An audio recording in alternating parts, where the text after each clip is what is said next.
Are you plagued with splitting or brittle nails, or perhaps your hair is dull and thinning? Thinning? Yeah.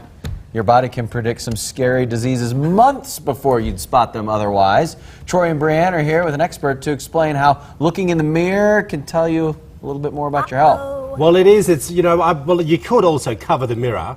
But anyway, we're here joined by Dr. Andrew Petersen. Good morning. How are you? I'm You're great. an expert in many things for women and men.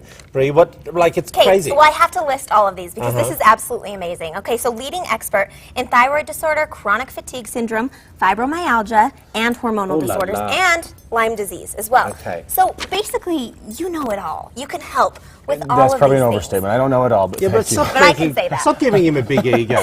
What I wanted to ask you, by looking in the mirror, what can we assess just by doing that with some of our health concerns? Your skin is going to give away a lot about your health. Your hair, your nails, your eyes, your tongue. There are many signs that will tell you, oh, I have a problem, I should go get this checked. If you've got, your eyebrows are getting thin on the edges, low thyroid, your hair is thin. It's interesting we say Your that. skin is dry. Because we talked in the break about what we read in magazines, and it says 5 quick steps to fix that dry hair. That's not really a major issue, the dry hair.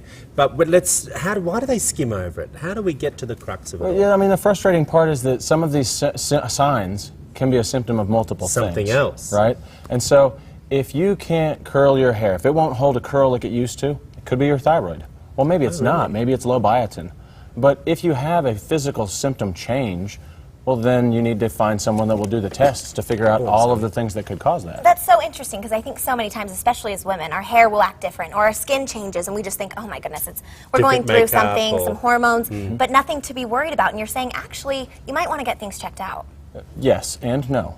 If it's something that happens and then it improves, stress raises cortisol, which can shift all of your hormones. Okay. And so if it is a passing thing that occurs for a month, 2 months, and then things seem to revert back to normal, that was just a stress. It could have been a physical stress, an emotional stress, whatever it was, it raised your cortisol, and it changed the hormone balance. But if it persists, Okay. you probably should have it checked. It So- could be nutritional, it could be hormonal. I'm sure there are women out there who are thinking, you know what, I probably should get this checked out.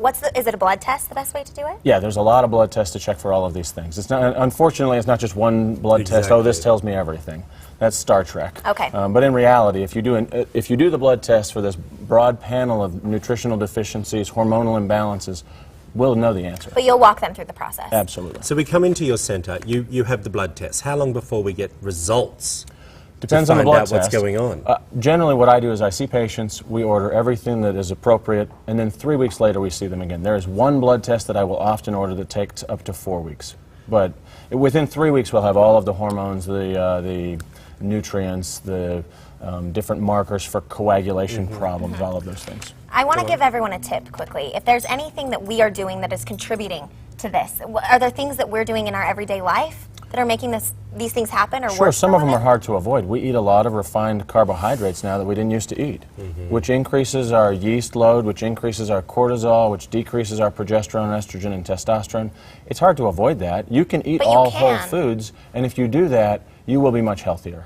You'll get more vitamins, you'll get more nutrients. If you eat more fresh vegetables and fruits, particularly the vegetables, that'll make a huge difference. And you're not saying go back to caveman diet, because a lot of people say if you go back to that, it's so much better for you. Just cut out the processed foods. Right, yeah, just don't buy, and I don't want to name a brand, but No, I know just what don't you're buy a saying. TV dinner. Yeah. Well, and You I know, think fix your anything that food. can Exactly. last for a couple days sitting out, you probably shouldn't ingest, right? Probably not. There's a good reason the bacteria aren't Unless eating it's a it. piece of fruit. You know, if you want to find out more about Dr. Petersen's amazing clinic, there it is up on your screen, Holtorf Medical Group. You can go in there. If you're having any concerns about any of the things that we just talked about, head over to our webpage at forutah.com and we will link you to Dr. Petersen's clinics. Thanks for all the awesome information. Thank you, guys. We appreciate it. Great back to you. information. Thank you all. you so much. Well, it is another beautiful, crisp fall day out there. So take a look across Look at the that. valley. Yeah, Kylie Beautiful. Verse coming in with your weekend forecast. It's coming up next.